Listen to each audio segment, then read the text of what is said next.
the more that you can get rid of people just having different motivations and moving in different directions and getting people aligned in one direction, you can do a lot with a really small team.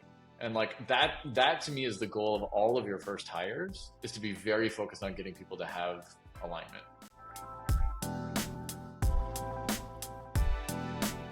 Welcome to Brick by Brick, where we learn how successful startups were built directly from the people who built them. My name is Arpin Punyani, co-founder of Aviso Ventures. Today, our guest is Andrew Peterson. Andrew is co-founder and general partner of Aviso Ventures, a pre-seed and seed stage fund specializing in cybersecurity, infrastructure, data, and AI.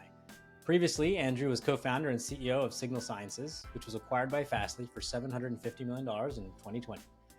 In this episode, we cover a range of topics, including the unique things Andrew and his co-founders did in the early days of Signal Sciences when interviewing candidates, what he looks for now as an investor, and the one key phrase he wants founders and his kids to live by. Enjoy. Hey, Andrew, how are you? Good to see you. I'm great. How are you doing? Good. This is Brick by Brick. This is Aviso Ventures' podcast. I appreciate you taking time to chat with us. Great to have you. Why don't you start, if you don't mind, for everyone listening and watching, just to give us a little bit of background on yourself and your journey so far.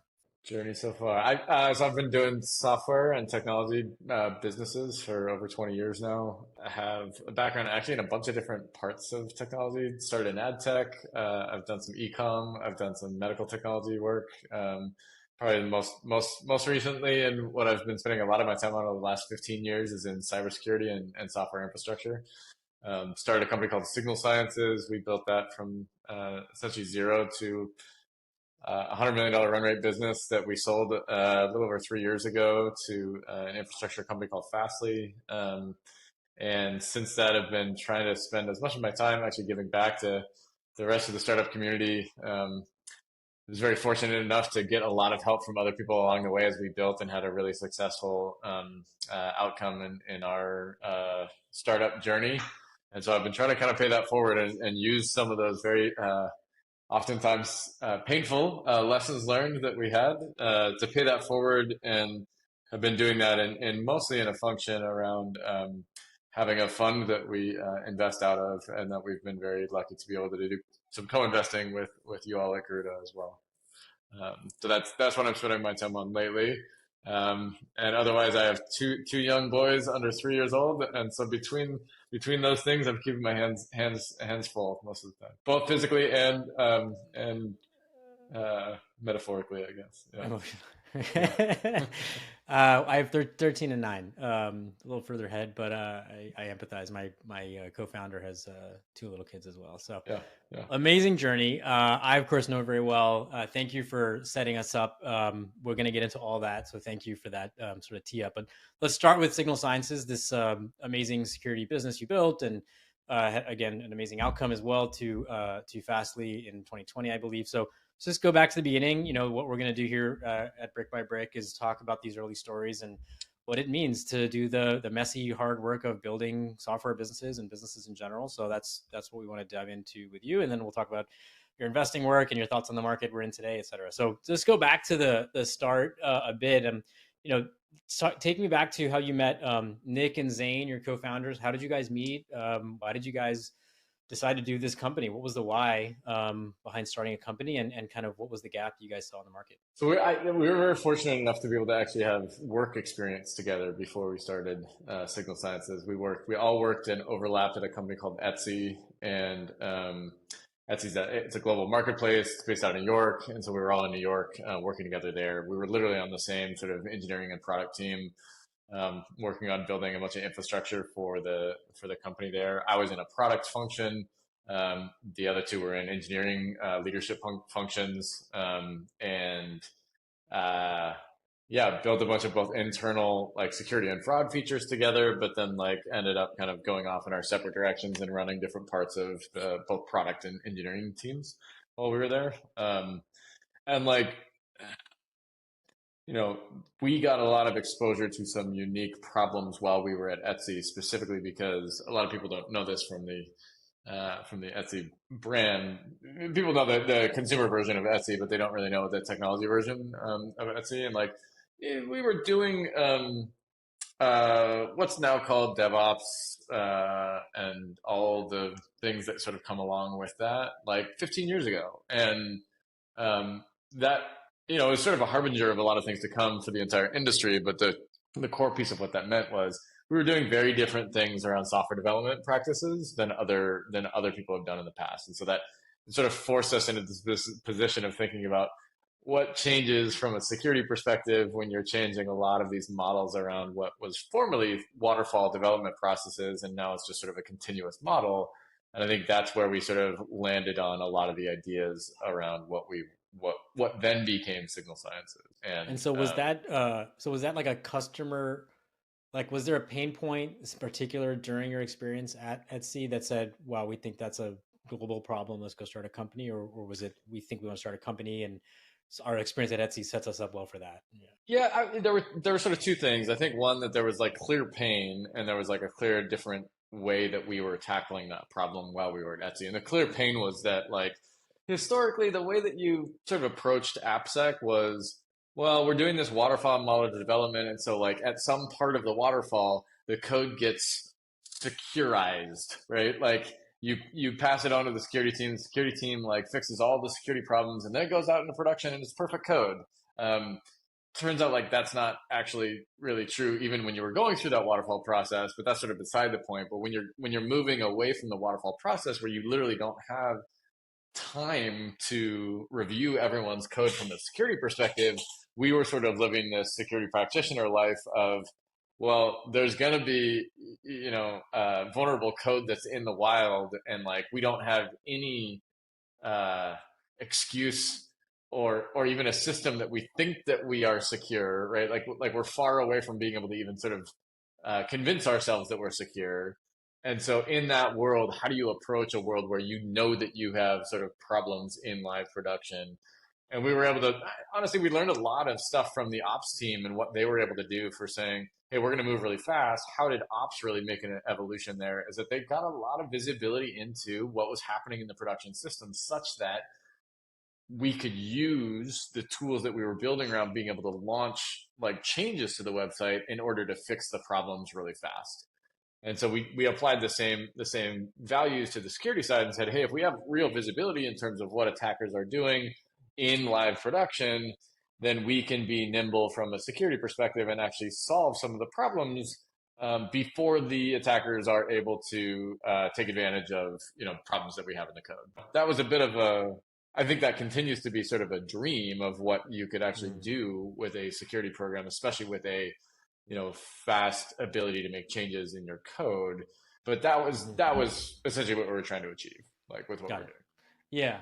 And it sounded like part of it was, maybe if I heard it right, was that sort of drawing inspiration from the speed with which the ops team could move to Totally. say, why can't we as security practitioners do that? And that was sort of the part of the genesis of signal science. Yeah, and I think for us the key was that we were giving talks to the rest of the industry, like to our peers, about what we were doing there and how we were seeing success.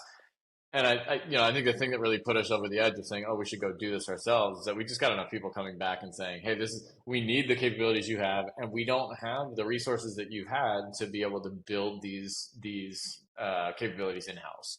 So, like, is there something we can buy so that we don't have to build it ourselves?" And like, But that's interesting in the sense that like you're external facing, not, hey, I'm doing customer discovery to go start a company, but we're in the security industry. This is sort of a known thing of spending time sharing. And your activity as a security practitioner at Etsy sharing prompted people to speak to you in response and say, well, they gave you some signal that say, hey, wait a sec, people keep coming back to us. There might be a business here. yeah, I mean, I think that was like an important part of getting us as a team over the edge of saying, like, that was our sort of market validation there, right? That like there was real customer need. And I mean, it's something I talk about a lot about, like, like, I think you need to have like some sort of naivete going into like building a company, because it's a lot less glamorous than people make it out to be. And like sometimes in like really intense ways, it's a lot less glamorous. So like ignorance is bliss in some of these pieces, but like, but you do also need to have, like, there needs to be some inspiration for why you're doing it and what gets you really excited about where you think the opportunity is. And so I think we had we had a healthy mix of both. Like we had never started a company like between the three of us before. We had a lot of experience working together, so we knew that we would be productive in like a working environment with each other. We knew what kind of roles that we should be taking between the three of us,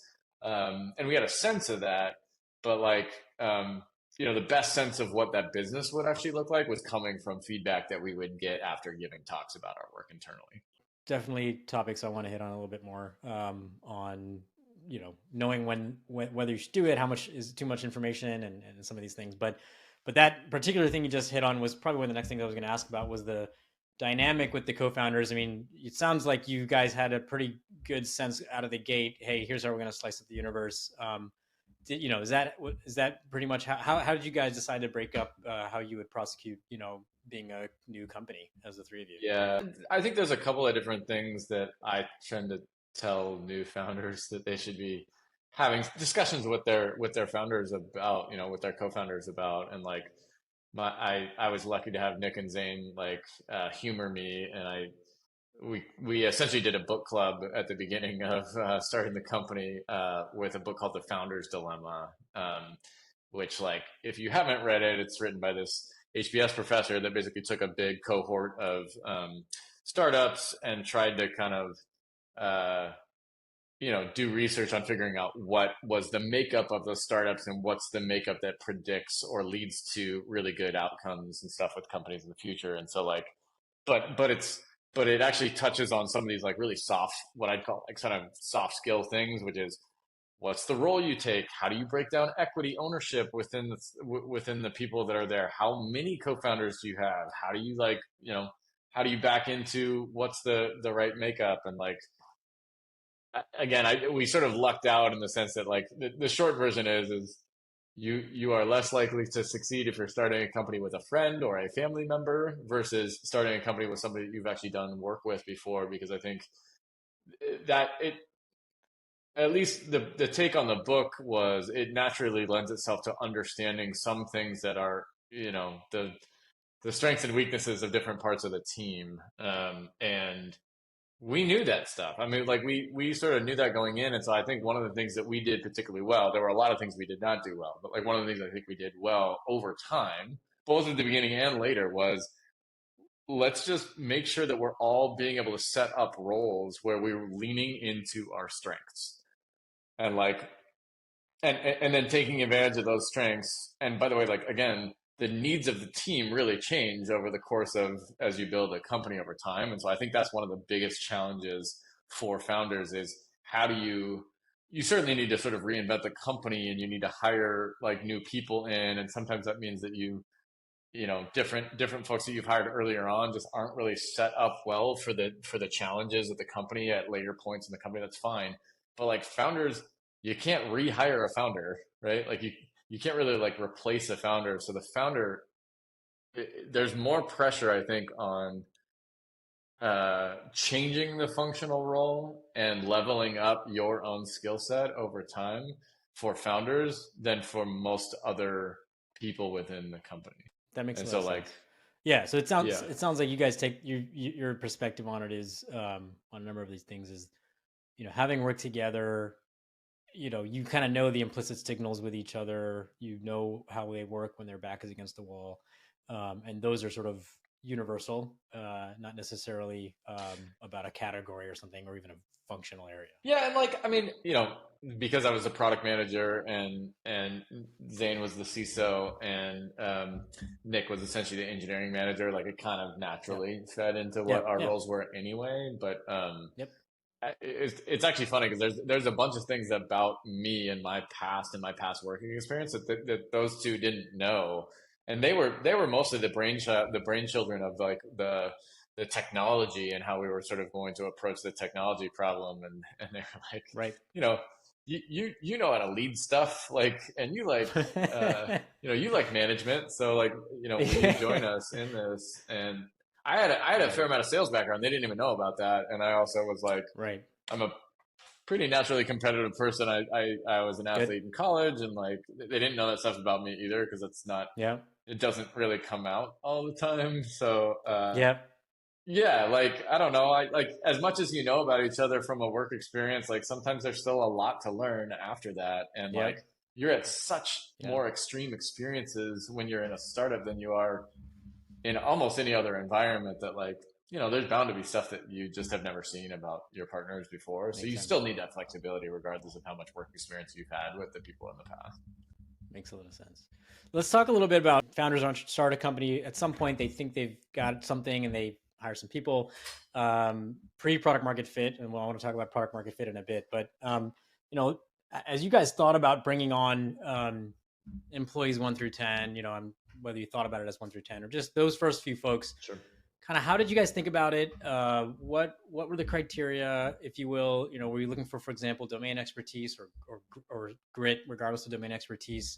And then I want to have a quick follow up. So yeah, how did you guys think about finding and then how what you thought would be the right fit for early employees? Two very different questions, right? So like I'll tackle the finding side first, and but I think it actually matches with the right fit question. Like those things overlap actually a fair amount as well. But like the finding part is there's no right answer to this stuff. I tend to uh, both give this advice, not just from my own experience, because I think it's the right thing, but like um, I, we tried to hire people that we had worked with before, like, and tap the network of that. Because the reality of like why people are coming to work for a startup of, no people or two people or, however few people you have at the beginning is that people are coming to like work with you as an individual. Like, it doesn't really matter what the business is to some extent, like, because the business changes a bunch and you just don't really have much at the beginning. And so, like, you're really leaning on your ability to have them trust you as a leader and trust you as an individual. And that makes it so much easier. It tends to be much easier when you can start with people that you have experience having worked with in the past. And so, like, we were very fortunate to be able to have a number of people that we had worked with before come and join us also. Um, and then my continued advice, honestly, like for kind of any type of company at any size is, um, and this comes from like a bunch of research data. This is not like insights that I have, but like best predictor of whether or not you will get a job is how well you do in the interview, and the worst predictor of how well you will do on the job is how well you do in an interview. Like interviews do not simulate work very well at all, and that's like this kind of what I would call a generally broken system we have around hiring. The best predictor of how well you'll do on the job is how well you've done on previous jobs. And so, like, getting referrals from people that you've already hired and you see how they work, and having them say, "Hey, I've worked with these other great people also," and having them pull them in, like, A, it's the best predictor of how well they'll do on the job. But, like, B, like, this gets back to your the sort of the second question, which is like, what are you really looking for in a person that's coming onto the team? Like, I think it's really important to have people that have really deep comfort and trust of the other people that they're working with, because it makes it much easier to get everyone aligned in a specific direction. And so, like, the more people that have experience working with other people that are on the team, and the more trust there is within the group, and especially from the leadership within the group, this makes the CEO job a very, very hard job because you're trying to engender trust. And at a time that you're like at the beginning and you're trying to figure out how you're doing stuff regardless. Like, so a lot of times you're just, you're figuring it out day to day. But if the more trust that there is, the easier it is to get people aligned and moving in the same direction. And I think like if you have four people or eight people or 10 people all moving in the same direction, it can be a much like you can produce so much with a very small team compared to a team of 50 that might be at a bigger company where you're spending half your time squabbling over politics and making sure you're going to get a raise and making sure that you're positioning yourself to get the glory for. I mean, like, the more that you can get rid of people just having different motivations and moving in different directions and getting people aligned in one direction, you can do a lot with a really small team. And like that to me is the goal of all of your first hires, is to be very focused on getting people to have alignment.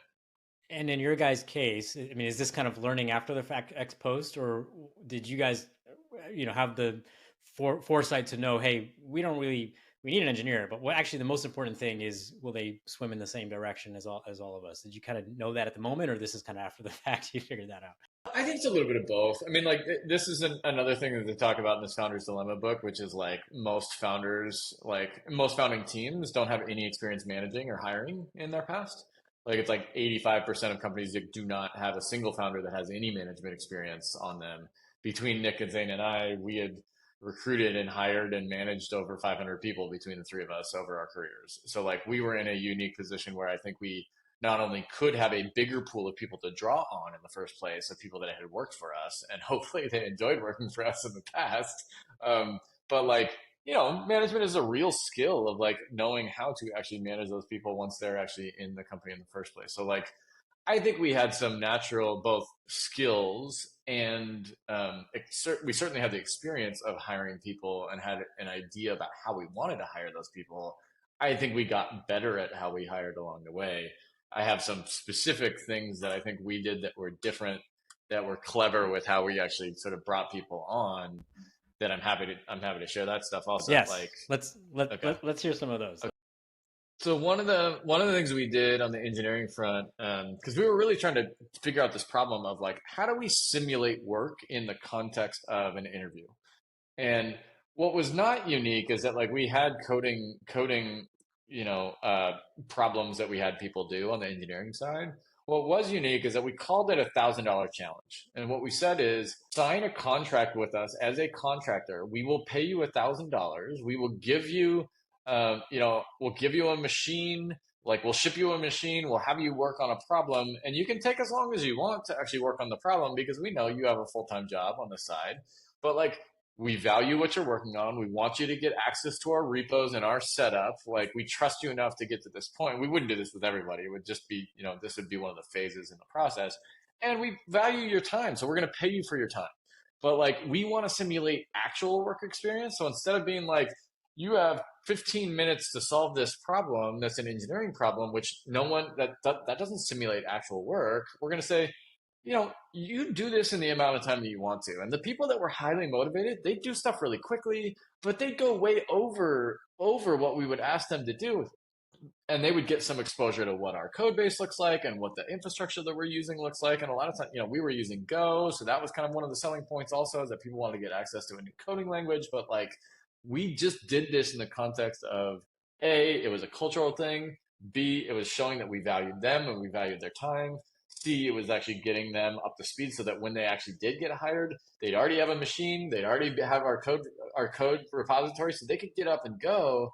And then honestly, also, if they ever actually produced code that we wanted to actually have access to and use for any type of future thing, like we technically owned the code that they would do because we paid them for it and we had a contract around it, right? And so like that wasn't really the purpose of doing it, but for all of those things combined made for a very different experience than they were getting from other people. And like that's the main thing, that when we give advice to people, you got to have some type of edge for how you're trying to hire these people.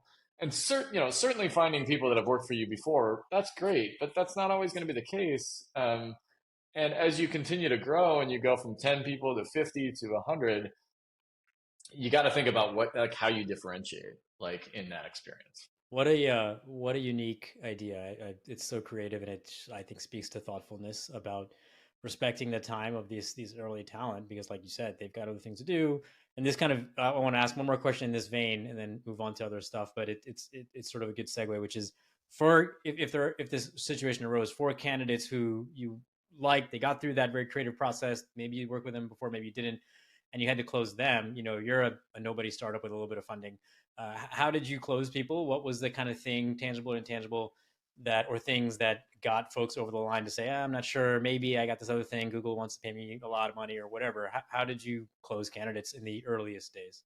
There's kind of two different parts of that I would answer. One is like if you are competing against other really big companies, like most of what I would talk to people about is to say, if you're chasing after dollars, this is not the place to be.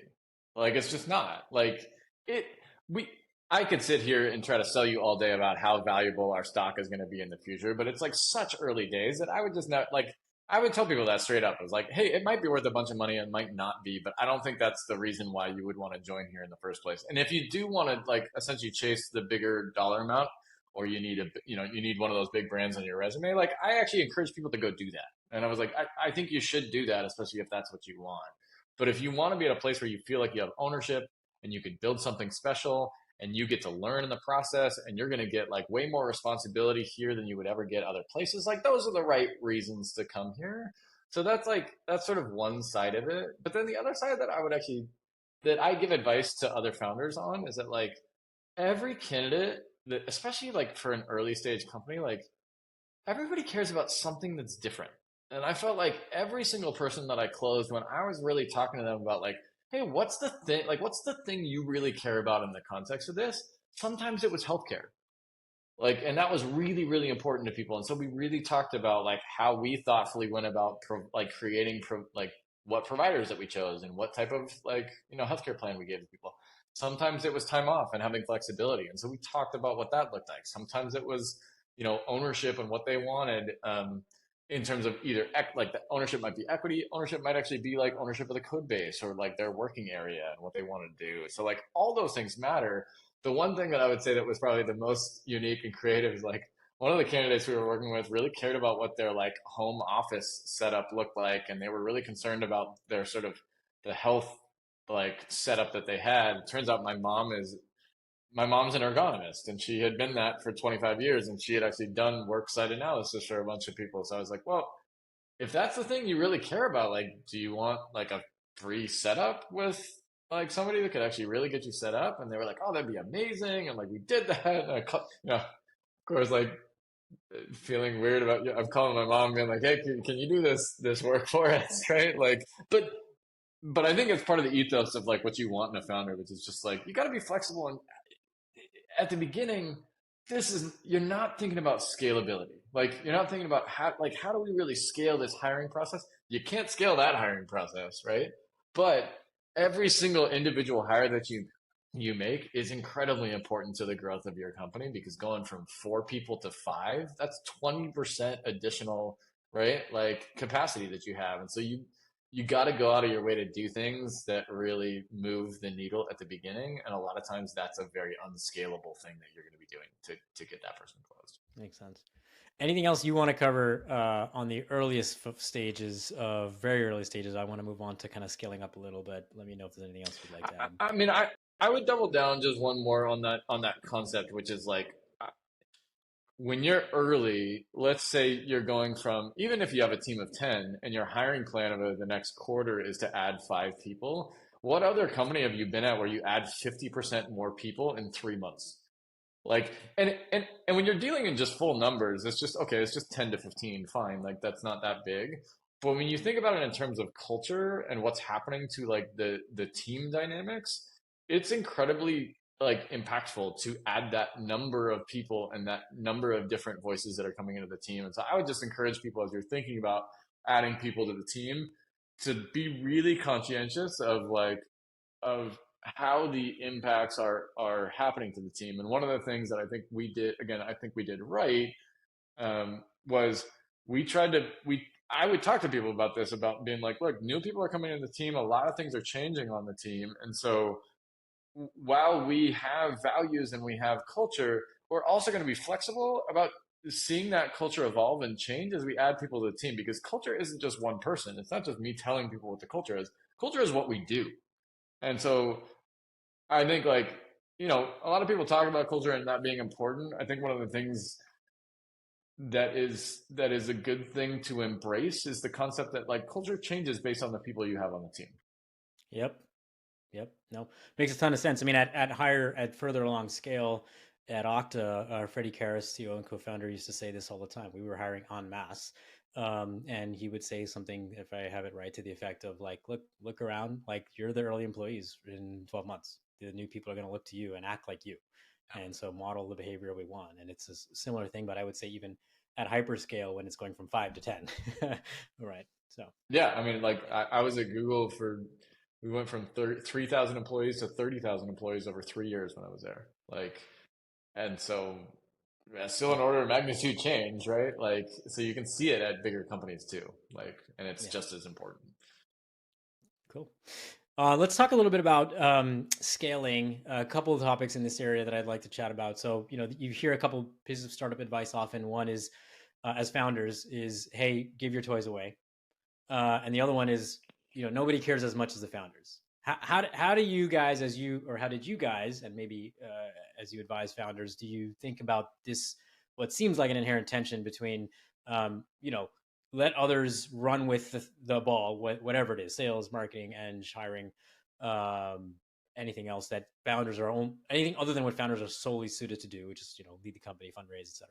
Versus I'm the owner of this company, co-founder of this company. Nobody cares as much as we do. Yeah. How did you guys think about this sort of like tension, if at all? Yeah, it was a constant thing that we talked about and thought about a lot. And there's this article that a woman wrote who had been through hyperscale at a bunch of different companies, and it was a great article. And it was actually entitled "Giving Away Your Legos" is what Mm-hmm. I think it's called. Yeah, It may actually be I what think you're referring to, but well, I think my partner Rishi knows this and quotes it and like is a fan of this topic. So yeah, yeah, and it sort I of think talks I know the about, article. different phases of what scale looks like within a company and what happens. But like there's sort of like an underlying philosophy in it, which is just like don't be afraid of losing responsibility when you add new people to the team. Like because you can go deeper and have deeper ownership in the areas that you are. And the company is becoming more and more reliant on you being really, really great in specific areas. And it's not a sign of you not doing your job well enough to be giving your Legos away essentially. And so we would send that out on a regular basis and try to have just consistent dialogue to people because we're like, look, this isn't a phase. This is in perpetuity for the entire company because we're going to keep growing. And so you're going to continually sort of have people come in and take some of the things that you're working on and like you know, don't be defensive, try to be helpful, set up your work now in a way that you should assume that you're going to pass it on to someone else. And so this is documenting your code, documenting your process. It's another thing that I think we did well, which is we have sort of seen what that scale looks like later. And if you don't actually put in some of the documentation time to think about your process and think about actually documentation up front, you're going to have a really hard time scaling like later on. Um, by the way, like I keep saying the things that we did well. We did a bunch of things not well on the go-to-market side that we had to learn the hard way, and I'm happy to talk about that stuff later. But like, yeah, I don't want to keep tooting our horn on Well, so things. what about this point? What about this point with respect to you guys? Not so much. I mean, certainly, as you had people who you knew there were going to be future folks joining that team, and so set yourself up for the future and don't be afraid to grow. This is a startup; we're all about growth. But what about you guys as founders to say, I want to empower this VP sales or whatever, but I've got to make sure I hit the numbers. The board's going to ask me about it, and it's my business, and I got to go raise the next round. So, how did you guys, if think about that? So part of the thing is just like you need to be constantly thinking about how do you fire yourself out of responsibility, right? And I think the journey that we had to make that was a lot harder, at least for me personally, was figuring out what are the things that I could give away and what are the things that I just couldn't give away. And one of the things that like and and in my mind when I got into it was just kind of like I could give everything away. Yeah, it's like I was happy to hire people. I was used to doing that at other places and hiring other people up and then managing them and being able to pass things over. And I don't have an easy answer for what that is. I certainly have some specific things that I tell people that you'll never get out of. And I had this conversation with the founder yesterday, which is one of them would be marketing and messaging, like, and positioning. Like, I don't think the founders ever should get out of that job or think they can hire themselves out of it. You're the visionary. You're the one that stopped your life and started a company around this stuff. And so you should be really close to what that messaging should look like. And you should be helping it to evolve over time. And so if you think you'll just like, completely get out of marketing and positioning, like that is a very bad assumption. And the company needs you to do that. That's like the first. And then like the other thing that actually I learned from my co-founder, Nick, that there's a big distinction between advocating responsibility and delegating responsibility. And I think like I found myself in the position of we'd get to a point where we finally were able to hire some, leader of a specific area. And that might be marketing, it might be sales, it might be finance, it might be whatever. And like you as a founder are so exhausted from carrying that water and carrying and pushing that boulder up a hill for so long that that person comes in and you're just like, oh, relief. And you abdicate everything to that person and you say, I need a break. Like, you take this now and you run with it. And I think it does them a disservice because there's it doesn't set them up well for success because you're not being involved in being able to help them really learn what you've learned for the last however many years you've been running that thing. Um, and it doesn't do the company a service either, specifically because of that. There's not a lot of knowledge transfer there, but like it is a delegation is you work with your team to figure out what the goals are, and you delegate those goals to someone else and you give them guidance on what you want to do, but then I'm still responsible for the ultimate outcome. Versus abdication to me was I passed it off and then was just, you're responsible for it, you tell me what we should be doing. um, and I think I did that wrong. Like, and I started learning how to say, okay, I can't just do that. Now, I'll give you the reasons for why. Again, like I was exhausted, I had all these things. So there's like, I get why I did it, but it wasn't the right thing. It wasn't the right move to do. So if I were to go back and do it again, I think I would be much more clear about I want to hire a person. I have a vision for what I think we should be doing in that area. I'll bring them in. I want them to contribute to what that vision is, and maybe we make adjustments to it. But like that should be the conversation versus, okay, now you're here. You go do it. You at the end of the quarter, Yeah. and you tell me how stuff went, Yeah. type of thing, right? It sounds a little bit like it sort of has some resonance to the concept. I don't have the quote perfectly right, but Jeff Bezos's quote, right, which is like, firm on the vision, but flexible on the implementation or the tactics. It's Sure. like the CEO's got to know where we want to go, but how we get there, that's your ball or something like Yeah. that.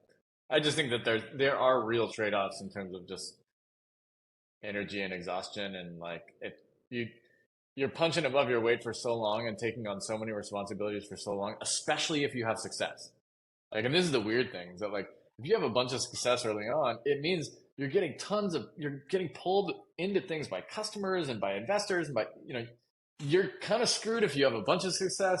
You're screwed if you have no success, and if you're in the middle, you're kind of screwed because you're not really going anywhere either way. But like I think a lot of founders get in their mind of like, oh, if I just start getting a bunch more customers, then that'll solve all the problems.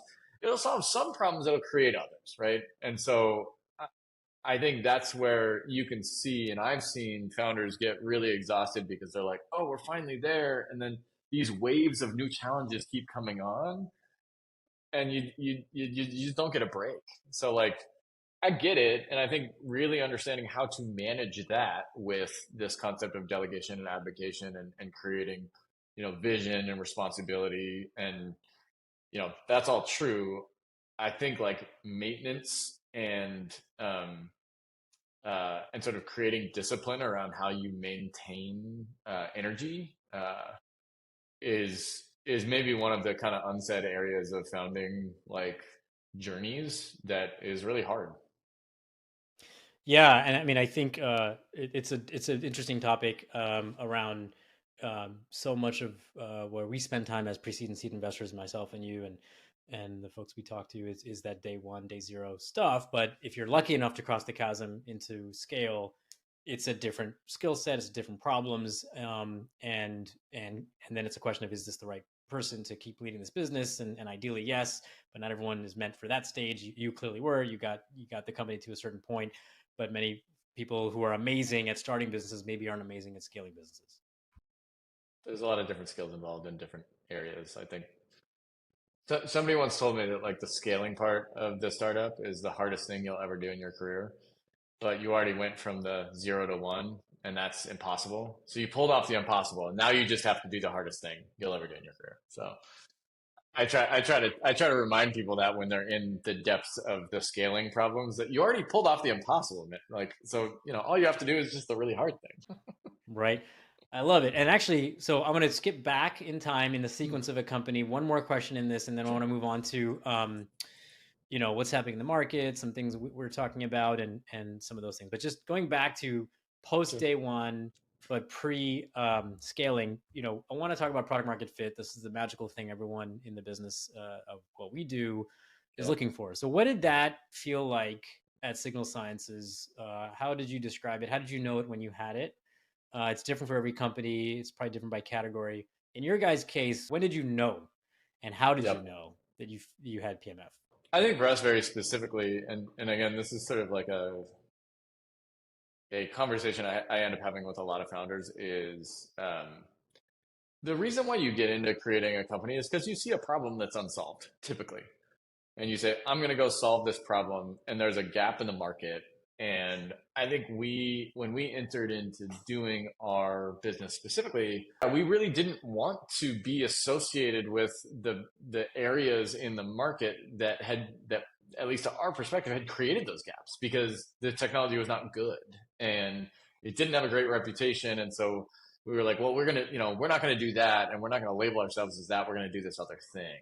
And I remember I talked to it was essentially the founding CMO at Palo Alto Networks, and I was asking him about his experience of building, their company and building like, how he thought about positioning and all this stuff. And he was like, look, my advice to you is find the biggest, closest market to where you're at today and lean into that as what your positioning should be.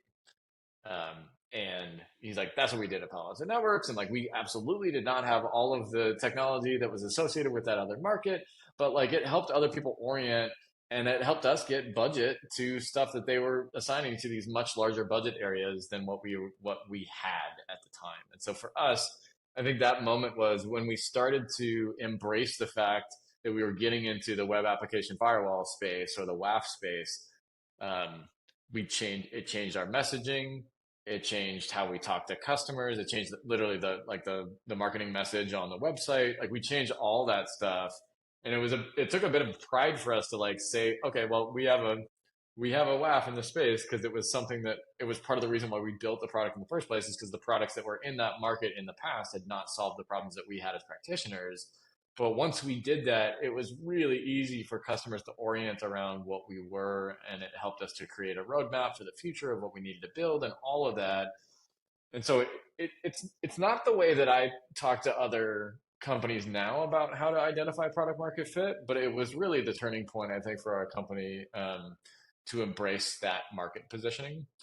Now, what I tell other companies about what I now think product market fit looks like, and now this is to your point from before, Arpan, like this is with the benefit of hindsight, right? To think about this stuff, but as I tend to tell people, it's like when you get to, and especially for sort of enterprise businesses, at least in the software infrastructure space, like it tends to be 20 to 25 customers or around a million in ARR, although I think it's much more about how like a pure number of customers that you get to, and you start seeing a consistent buyer. So the buyer has the same type of title. You see a consistent use case that that buyer is buying your product for, and you see a consistent dollar amount around which they're buying. That's when I think you can really start saying that you have product market fit, because the value of product market fit is that you can scale a go to market like process around that. And until you have that consistency in buyer, price, and use case, it's very hard, I think, or it's much harder um, to scale a go to market process around that. That's amazing. I don't think I've heard it framed that way, which is PMF is not something per se, but it's evidence of being able to scale into GTM, which is actually what we're here to do, is scale revenues. But you can't scale GTM unless you have repeatability of ICP, price, and use case. Very interesting. Essentially, you just don't know what your business is. Like, if you don't know what the price is, you don't know what the use case is. Like, because like let's say the price is 20K versus what you thought it was going to be 100K, you're going to have to hire a very different team around being able to like, repeat that. And maybe you repeat that and you say, hey, we think we can get to 150K like value on our, an ACV, right, for our product. Okay, you're going to build your initial go to market around the 20K, and then you'll experiment with a either product or a go to market motion that actually builds around that 150K. And if you can get success there and consistency there, great, you can scale that too. But like that's not product market fit. Like product market fit is the thing that you have consistency around and you build that. There's multiple different versions of what product market fit's going to look like for different types of products that you're offering. But like you can tell yourself that you have an enterprise product all day, but if you don't see consistency around it, you just don't. I don't think you have it. Yeah, I like the way you put that, which is you don't actually know your business until you know those things. So how can you have product market fit? Yeah. Yeah, totally. Okay, I have a couple more on back to early stage people, and then I want to go to what's happening in the market today. So just jumping back to early stage folks who join startups, maybe not so much in the context of who you hired, but as you meet with not just founders, but candidates themselves or people just in the startup ecosystem thinking about joining. Yep. How do you advise them? What's a good training for? I guess two questions. One is what's good training for founders? You were at Etsy, you were at Google, you kind of went bigger to early stage, and that feels like a really good path. Is that a good training ground, if you will, for future founders? That's one. Two is for future early employees, folks who want to set themselves up to say, I really want to be early at a company. What's advice, if any, for kind of either of those personas? I mean, there's like the practical answer, and then there's kind of like the um, part of the real answer. And like, the practical answer is the more experience you can have with working at and understanding depends a little bit on when you join the company, right? And what phase of the company it is. But like, if you only have experience working at a really big company, probably not good background for getting into working at a small company. If you only have experience working at a small company, vice versa, like probably not great to jump into what a big company is because the job's going to look very different. So like, what did I say before? The best predictor of how you're going to do on the job is how well you've done on the job in the past. Like the closer the job that you've done in the past is representative of the existing job that you're going for, like the better it is that you'll probably be able to predict if you even like it, let alone if you're going to be good at it, right? So that's kind of the obvious one, but I think like the more just basic advice is like somebody told me like I was younger and I was asking about like, how do you know when you're ready to get married? And like, the answer was basically like, you don't. And ignorance is bliss, and you just do it and you figure it out. And like, I think to some extent, founding a company, like, you don't know what is going to go into it and all the pain that sits in front of you, that it's going to be really, really hard. And so to some extent, it's just doing it and just making the decision to do it. And like, whatever your background is going into it, yeah, there's better backgrounds and worse backgrounds, but I think to some extent it's just like, do you have that, you kind of referred to this before up on like, do you have the grit, do you have the ability to just say, I'm going to make a commitment to this and see it through and figure it out, like, come what may, we'll figure this stuff out. That to me is in some ways more important than any other, resume building thing you can do, is like, do you have the intention that you are going to bust through any wall that comes at you? Um, and that's, sometimes you're born with that stuff, like, versus like, something that you can build a resume towards. Yeah, and we'll come back to that. I love that because that's a little bit of a tease to my last topic later, in a bit further on, which is underwriting founders as now investors, which Cool. we Yeah. do. Um, Totally. but let's talk about AI for a minute. Yep. I want to read a quote that you said recently. If I have it right, I'm gonna read it to you. I care zero about if AI is how you achieve the business value to your customers, but I do care about the value you're adding, the market you're going after, and the differentiation you have against the competition. So we agree. How do you think about if you're thinking about it at all? How do you think about what's defensible, differentiable in AI? Whether it's sort of defensive AI, using AI in other ways, offensively, automation. So like how do you think about what's happening in AI as it relates to security and infra, and this broader macro point of like we're here to build and back businesses, not tools and toys. I think AI is incredibly powerful. Like, I think there's lots of values in how you can use it. I generally don't think we're at a point in the market yet where it's the answer. It could be one of the building blocks and sort of the means to the end versus an ends in and of itself, is kind of is the short version of what I'd say. And I would say this about technology broadly, which is, I was having this conversation with a founder the other day, and they were talking about how they're building their business. And I sort of brought up this point of like, hey, just FYI, don't be one of the lessons that we really needed to learn when we were building our company was like, we thought if we automated 90% of the work that somebody had historically had to do on the web application firewall to get value out of it, that like that would be enough. Like 90% is a massive amount to automate around the stuff. And there was a big cross section of customers where 90% wasn't enough. Like if they had to do that extra 10%, they didn't have somebody on the team that they hired to do it. They didn't have the ability to hire somebody to be able to do that. And so they really wanted that last 10%. So we ended up being able to bring services to the table to say, we're actually going to have human services involved in this business also to give you a 100% solution versus a technology, right? Because what people are buying is that they're buying solutions. And so I sort of apply the same thing with AI, which is like, look, it can be part of the solution, but it's not the solution typically, right? Like it's like if that helps to be a differentiator for you, or it helps to be, so that's sort of one thing. The sub question to that, which is for people that are using AI in an effective way, like what is the way that is effective, or how do we sort of judge that?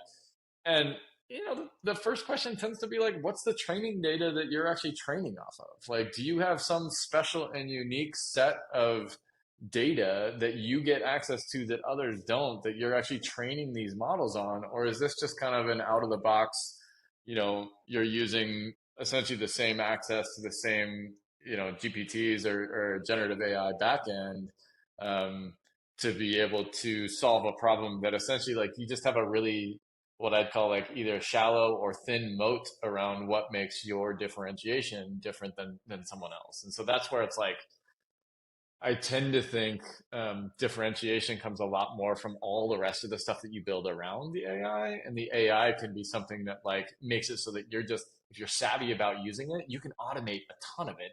So it makes it so that you have, a lot fewer people actually having to build and operate this stuff, or you can really focus, you can really focus on your differentiation, which actually might be this completely other thing that has nothing to do with the AI.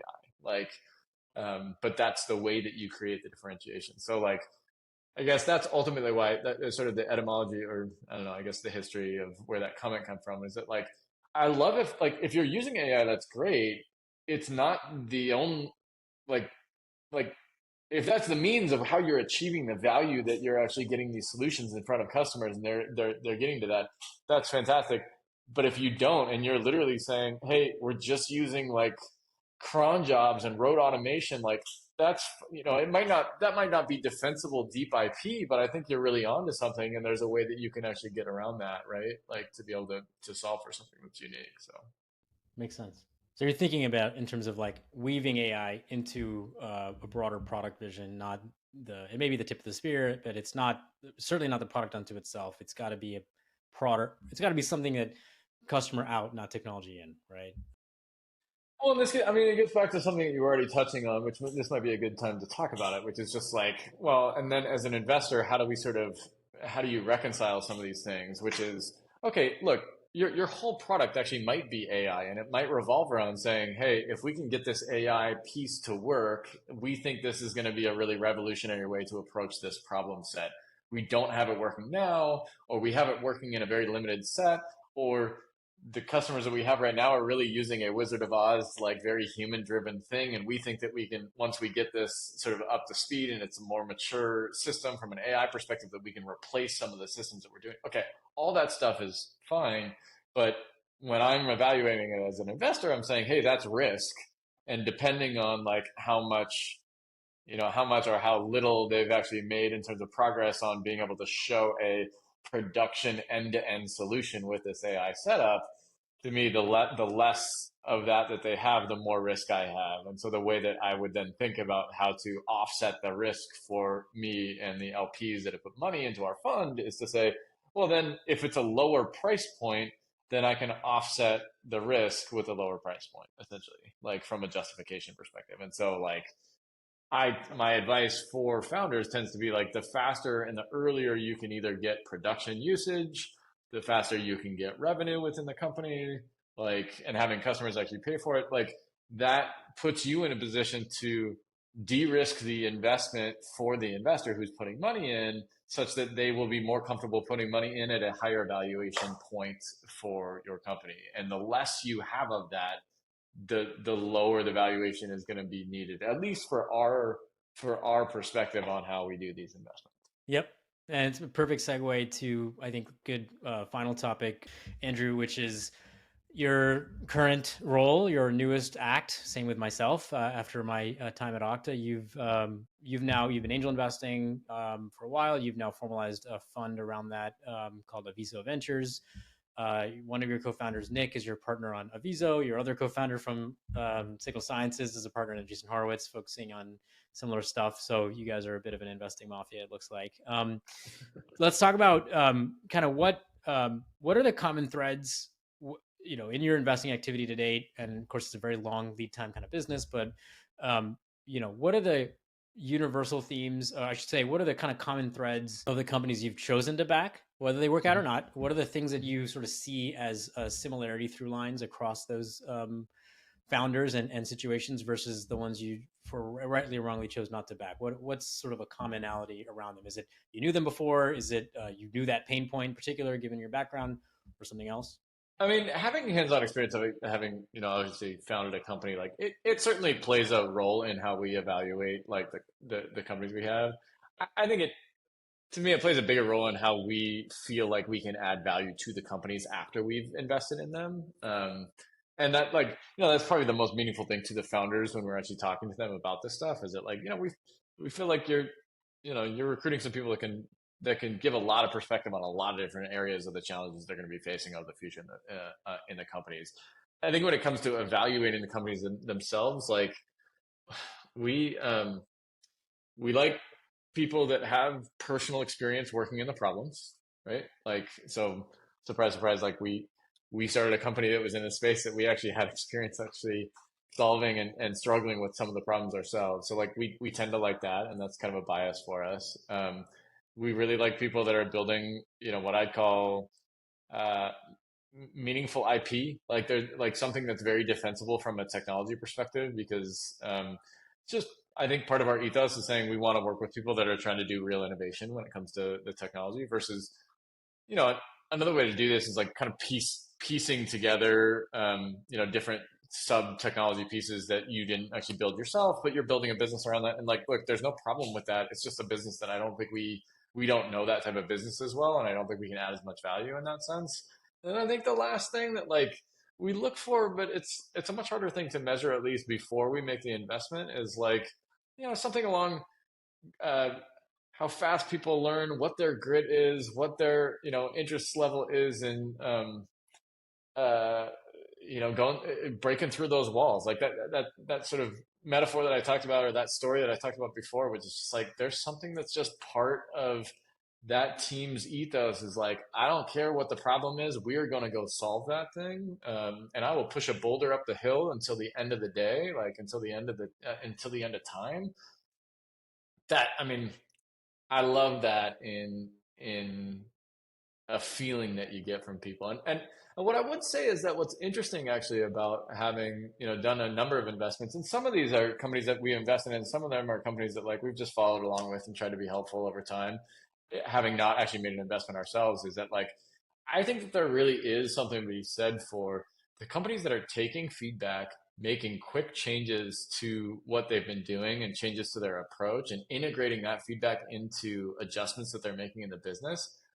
They are trending towards like better outcomes for the company overall.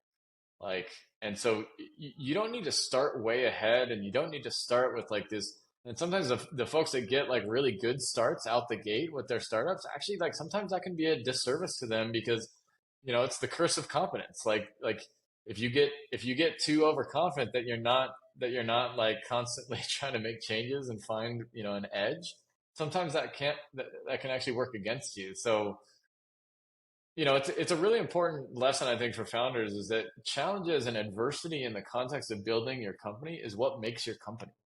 Like if it's easy, you're not learning enough, and there's something in my mind that in the back of my mind I'd be like, this is too easy. Like like this is either it's either too easy to get into this market, or we're missing something or something like that, and like you sort of wait for the next shoe to drop.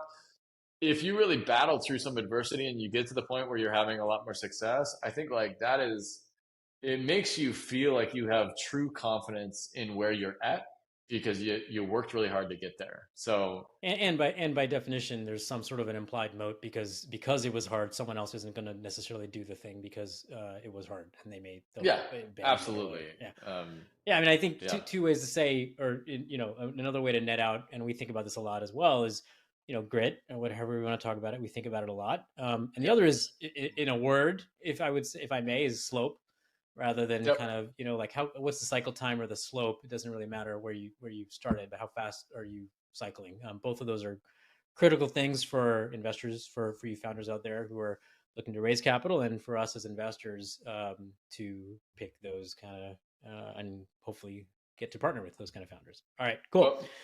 Well, well, Last I'll couple. leave you. Yeah, good. I'll leave you with one thing is people don't always get to see home offices setups. So I made this poster uh, that is a bit of a an ethos for us, but grit always beats talent. Um, and I think Yeah, that kind of gets to it's something that funny. I want my boys to be thinking about that and like uh, Yep. it doesn't, I've been around some really, really incredibly talented people in my life. And like, I think that's just a life lesson that I've always had is that like sometimes the most talented people and the people, and this applies to companies, like sometimes the companies that have the most like great success early on, you just Mm-hmm. don't learn that grit and it's Mm-hmm. tough. Mm-hmm. So, um, I love it, and actually, I don't have it in my office, but we have the same sign. Similarly, it's like I think we have it as hard work beats talent. yeah. So all of us parents are trying to pound into our kids. It's not just about talent, and founders. It's not just about Right. talent, and we try to tell them, founders too, I guess, but kids too. It's like the killer combo is both. If you're a hard worker and Yep. you've got the talent, man, you're off the charts. Um, Yep. Last one for you, Andrew. I've gone over here. Let's talk about in cyber in particular and infra. What are kind of, as an investor with your investor hat on, what are the, if any, I mean, there's universal company building, and then there's like things that are unique about these particular kind of markets. Any thoughts on, Mm. for founders, what there's universal company building advice, and then there's like, well, but in these markets, there's some certain things that are quirky about them and that you got to either know already or pick up. Any thoughts on that? I would say for cyber specifically, look, the reason why companies are going to be buying your product is to help them reduce risk to some extent. Like, and that's a very blanket like way to talk about like the world in cybersecurity. The problem for early stage companies is that as an early stage company, you have a ton of inherent risk by having any of these enterprises work with you at all because you're so early stage that you will just introduce risk by nature of being an early stage company. And so your challenge is to build something and offer a service or a solution that is so valuable and compelling that they will get over the fact that you are inherently risky and that you will reduce their risk um, in spite of or despite that sort of handicap you have as an early stage company to be able to actually buy your product and use it. And so, what that typically translates itself into is uh, you have to do a lot of things to de-risk yourself as a cybersecurity company that you wouldn't in some of these other areas to try to make yourself seem less risky. Um, and it's going to take longer probably to get adoption than other areas. Now, de-risking and some of the things you might have to do is you might have to get SOC 2 compliant. You might have to do a bunch of, you know, compliance type of investments into your product before you'll sell. You might have to do RBAC. You might have to do logging. You might have to do a bunch of different areas Yeah, that you need to build enterprise in that features, right? yeah, that like maybe have nothing to do with the actual value that Right. you're trying to provide in your company, but the bar is just going to be higher for you because you're not you're not helping them close a bunch more business typically, right? And so Right. like if you're in the Martech space and you're just or you're in the sales tech space or whatever it is, and you're helping companies close a bunch of money, they'll typically look the other way for a lot of those types of requirements. In security, they don't. And I Yeah. would say more broadly in software infrastructure, I don't think they do either. And so Mm-hmm. you got to build that into your plan that like Yeah. it will take And longer to even do that. and even tactically from a runway and raise standpoint, you have to plan for Yes. these kind of non customer facing or product features that are still critical to get deployed. Yeah, and if you're raising from investors that don't understand that, they might not understand that if you get revenue in the first 12 months as one of these companies, like that's wild. Like it is really extremely hard to get that type of thing. And so finding investors that understand the space and understand where you're at from a from a traction perspective in the space, like I, it just adds that layer of complexity for companies that are in this space to not only build their business, but to raise money and stuff for future rounds of building that business. So that'd be the Awesome, Andrew. that'd be my first one. Last words. I'll give you the last word. Anything else you'd like to add? But thank you so much for joining us. It's been a privilege and an honor. I'll give you the last word. Um, Grit always beats talent. Yep. Founders out there, just do whatever you need to do to be able to beat what's coming up ahead of you. And like, by the way, there are mountains beyond mountains. Like you're gonna get over one mountain and you're just gonna see a whole series of other mountains ahead of you. And so having Mm-hmm. that mentality of saying, you know, whatever sits ahead of us, we're gonna figure out a way to be able to solve that problem. Like it's the only way to win Mm-hmm. because the problems that are gonna be in front of you are unrelenting. Even if you have Makes success. sense. Like especially if you have success sometimes. Yep.